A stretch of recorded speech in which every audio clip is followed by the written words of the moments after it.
Alrighty, hello everybody. Yes, my name is Robin from Courage is the Cure. Independent media, 100% independent, which is very important in this day and age, even amongst freedom and independent media. So I'm very proud of that, and thank you to people here who engage with my work online. I really appreciate it. We've got a lovely lady here. This one here.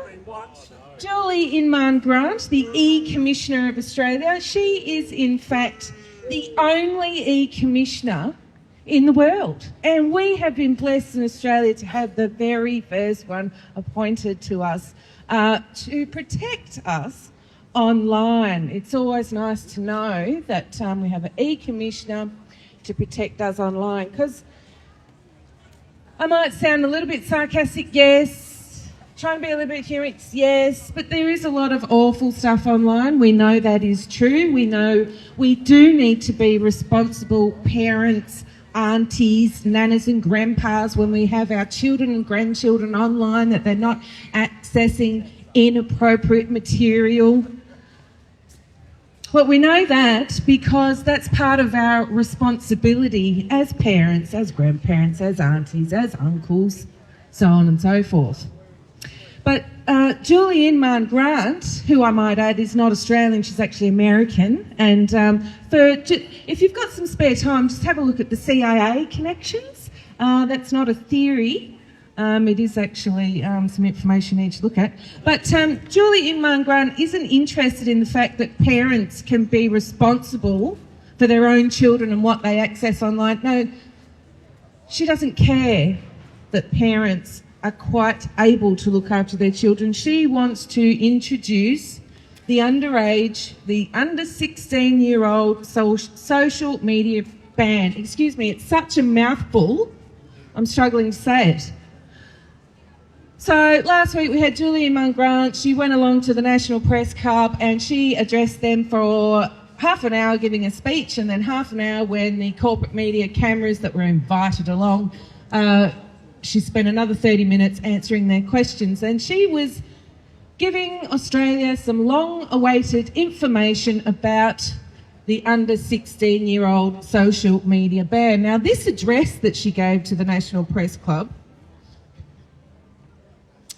was called Swimming Between the Digital Flags, and she made comparisons to a beach where you have red and yellow flags to keep everybody safe from the rips and the potential sharks and all those sorts of things in the water, which, yes, red and yellow flags are wonderful things to have at the beach because Mother Nature can be unfortunately dangerous. So she thought she'd draw some comparisons, make some analogies with the beach, Australian life. Let's not forget Julie causes the Australians. It's not demeaning in any way.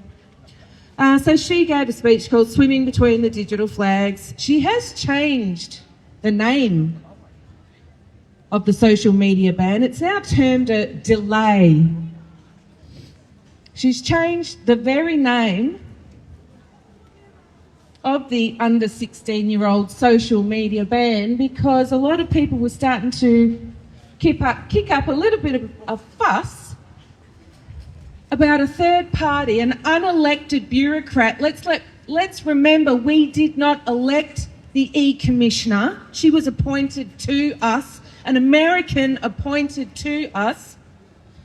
People were cottoning on to the fact that it's not her responsibility nor any of her business to insert herself between parent and children relationship to determine what they should be watching online. So she changed it to a social media delay. Oh, the Honourable Katie Gallagher, she's lovely. She's another one of my favourites. Katie, I do love Katie. Now, when we're talking about the under 16-year-old social media ban, a lot of people have some growing concerns that in actual fact it is one way to roll us into all using and being required to use a digital ID.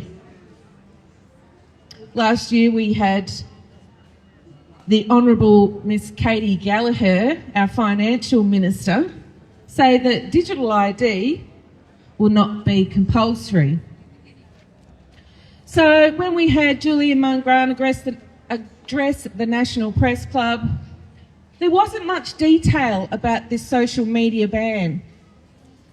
We did learn a couple of things though last week about this social media ban, and one of them is that if your child is using one of these social media platforms that is deemed inappropriate for children under 16, the parents will not be fined. The children will not be fined. So that's a good thing. If you're in the shopping centre, you've got your kid in your trolley, you want some peace just to do some shopping, you give them a tablet, whoops, there they are on Instagram. Under the age of 16, that's illegal. Don't worry, your neighbours aren't going to dob you in. The security cameras, the AI surveillance in Woolworths, they're not going to dob you in. Don't worry, you're not going to get in trouble. Who is going to get in trouble? Julie told us that it's the big tech platforms, and it's up to $45 million fine per breach. It is a bit excessive.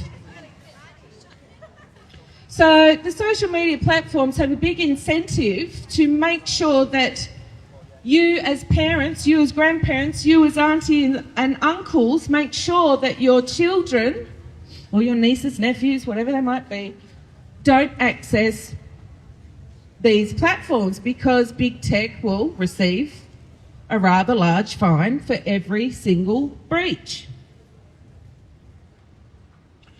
Now, one of the other interesting facts that we learnt at the National Press Club was that YouTube is no longer exempt.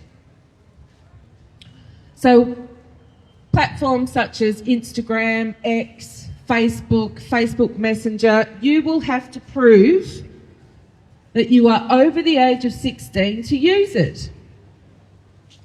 But it was said for a long time that YouTube would be exempt. We found out that it's not, despite its educational capabilities. Children can still access inappropriate material, so YouTube is not exempt either. Apart from those two fun facts, the National Press Club really lacked any more information, and in particular, what information did it lack? It lacked the E-Commissioner, Ms. Julie Mungrant, the unelected American, telling us what to do. It lacked the information about how you verify your age. And it's not just the children under 16 that are going to have to verify their age. It's every single person in this mall. Every single head you can see, doesn't matter what age they are, every single person is going to have to prove their age. And at the National Press Club, Julie told us that the Australian government has been conducting research into different technologies, whether it might be facial recognition, government-approved ID, into which technology they're going to use. Excuse me, the big tech platforms, not the government, because the government's not doing it, remember, it's not mandatory.